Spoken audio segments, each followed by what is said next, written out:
YouTube channel ni yokoso. Hey guys, welcome back to my channel. Thank you for stopping by as usual. If you're new here, my name is Akonna, a Nigerian living and studying here in Japan. Thank you for always being here.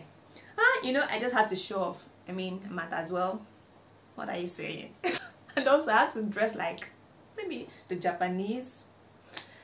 Honestly, the fashion sense here is not my thing. It's totally different from what I'm used to or what I love to wear. Just, you know, simple, not stylish kind of dressing. That's how to represent in a way. Thank you. So guys, let's get right into it. Today I want to talk about things I love about Japan. Wow, you know, when I first came to Japan, I didn't know I was making a video about this anytime soon. Not because I didn't like things, but I was frustrated with so many things. Honestly, I was so frustrated, I was mad. But you know, our differences abroad differs from person to person, especially with where you are, people you meet, and your personality too. With time, I've adapted obviously and, you know, adjusted well into the Japanese system and things like that. But there are things that actually stand out for me, and there are more things that actually keep standing out as time goes on as well, especially with the fact that I've learned at least to speak the language a bit. So communication has aided me to understand some things I thought were quite weird before. So the first thing I like about Japan is security. Guys, Japan is literally the safest place on earth. I kid you not. I'm telling you the truth. Like, there is no lie here. In Japan, there is little or no crimes. Like, almost zero crime rates. I'm telling you. The country is so safe. You can walk around any time of the day, forget things anywhere, and you come back like 2 years later, and you still see that in there. So let me give you guys this gist. So, I arrived Japan in October, and then in November, I had to visit someone in Tokyo. So I was so happy I took the train to Tokyo. You know, the whole excitement, oh, I'm finally in Tokyo, the city of love, you know. It's like that, I was so happy. So I met up with a person at the station where she directed me to drop, and then she picked me up. So we're taking a local train ride to where she stays. So along the line, I realized I couldn't find my wallet. I think it was when we got to the ticket point. Yes, I think something like that.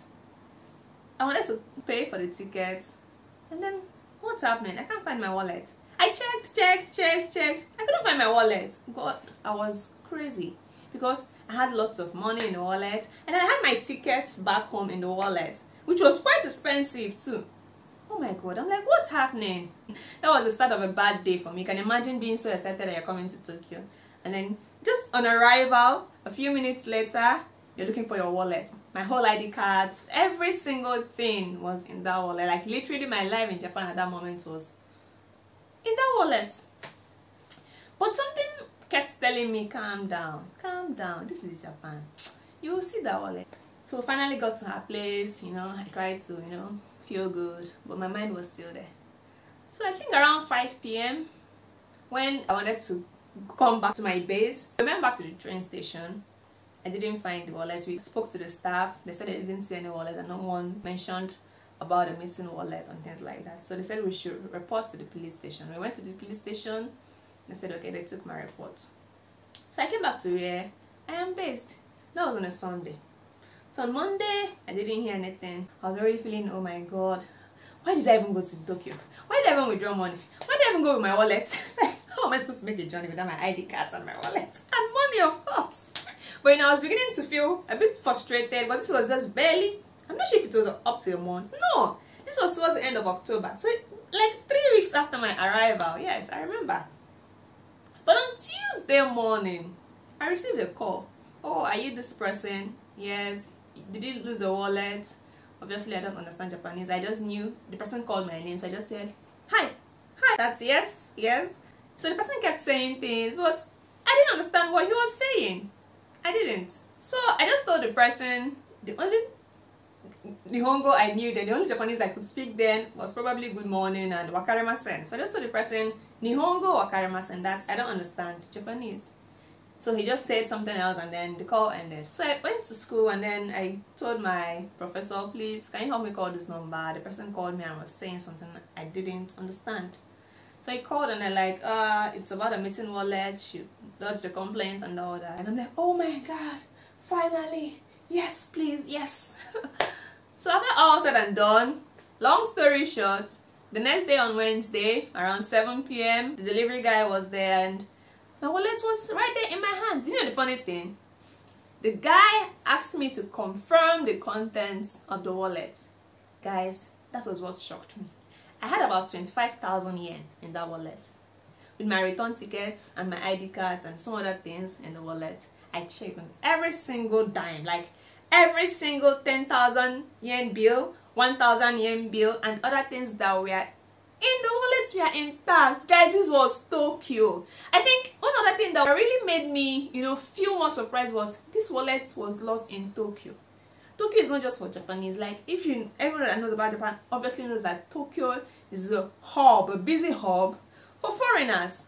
So even if the Japanese don't take it, a foreigner could have picked it and taken the money as well. So I was very impressed. Like, I was really impressed.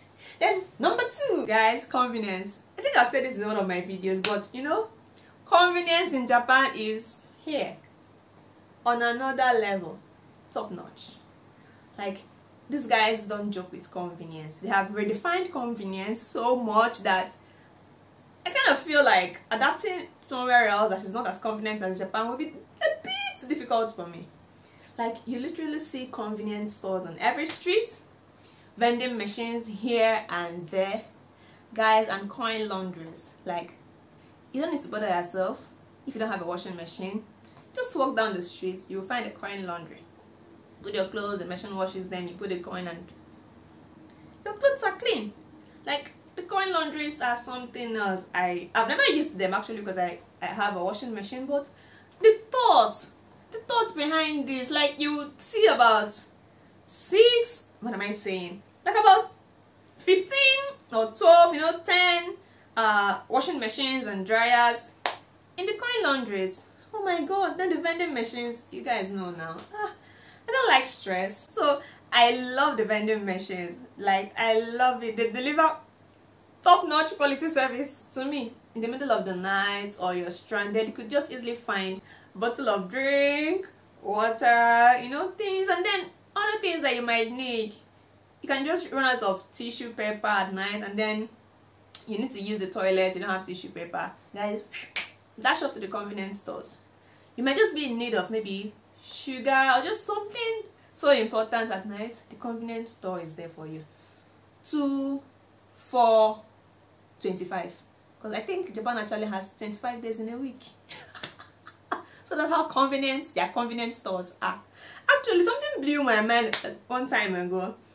I was reading a blog and then I saw a story about a Japanese that sued 7-Eleven store. 7-Eleven is one of the biggest convenience stores in Japan. I think they are the biggest actually.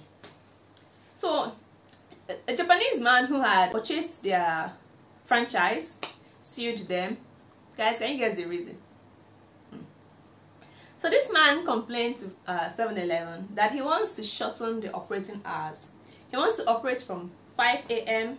to 11 p.m. because he doesn't usually see customers at night. And due to the abundance of convenience stores, I could actually relate to what the man was saying. So he said that usually from 12 to 4 a.m. there are no customers. So what is the essence of running the store, leaving it open, and then paying staff? Obviously people work there all around the clock. You have to pay them for the number of hours they've worked. So what's the essence if there are no customers at that point in time? Well, do you know what happened? 7-Eleven said no. 7-Eleven locked the man's store and opened another 7-Eleven convenience store right at the parking lot of the existing 7-Eleven. I don't know if you understand the story. Like, the man's 7-Eleven store, which is obviously is using their franchise, is still there.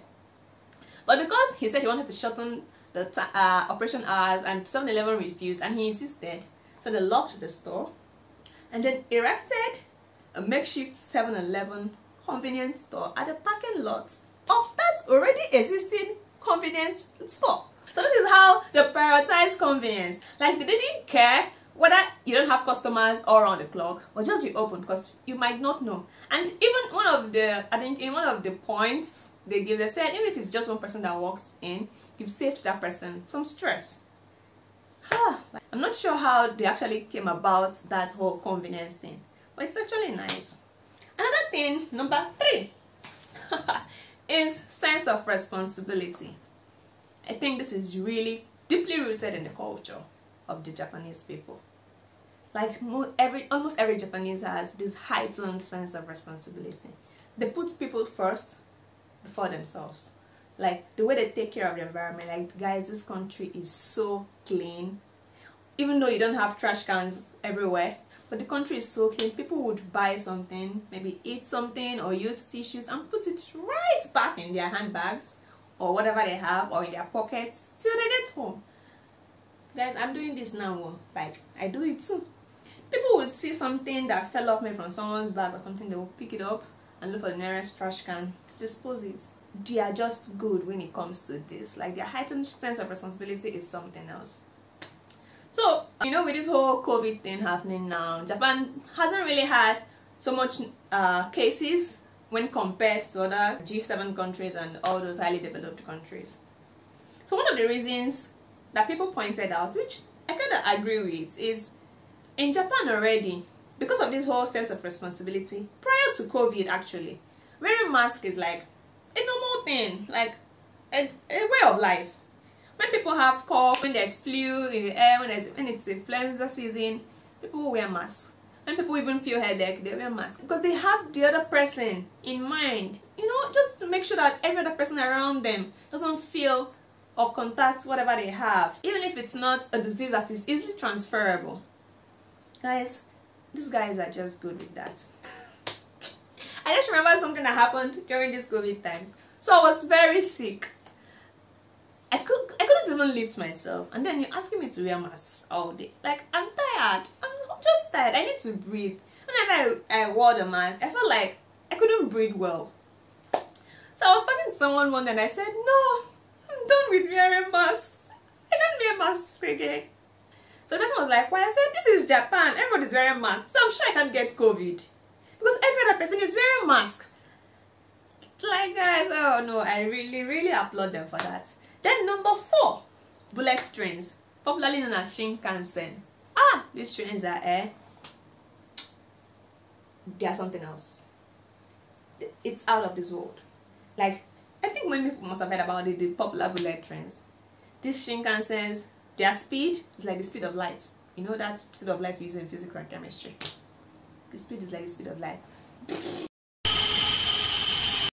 Like a journey that would normally take you, let's say 6 hours if you drive, would take you 1 hour 10 minutes, 1 hour 30 minutes tops to get there. From where I stay to Tokyo is 6 hours drive by car, but this train gets there in 1 hour 30 minutes, sometimes 1 hour 20 minutes.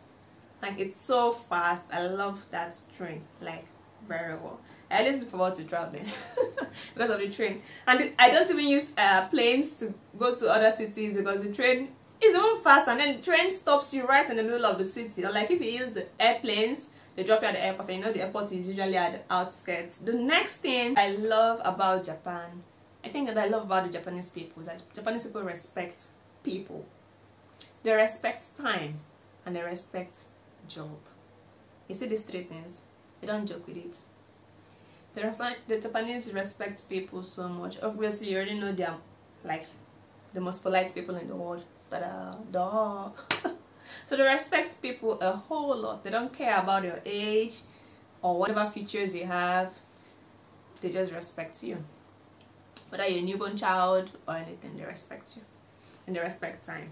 Of course, punctuality in Japan is beyond impressive. When the Japanese say, let's meet at 10 a.m. Guys, 10 a.m. means 9:30. If you get there by 9:50, you're late. Take this from me. In case you have an appointment with the Japanese, take this from me. If you get there by 9:50, you are late. 10 o'clock means 9:30, and then they respect their job. Well, I think there's a bad part to that because they are workaholics, and you know, it's it has bad effects on the country actually, but they really do well. So guys, what do you think about Japan and Japanese people? Are you willing to come to Japan? If yes, let me know in the comment section. And what have you heard about Japan so far that has actually fascinated you? Thank you for stopping by. Don't forget to like, comment, share, and subscribe. Thank you. Bye.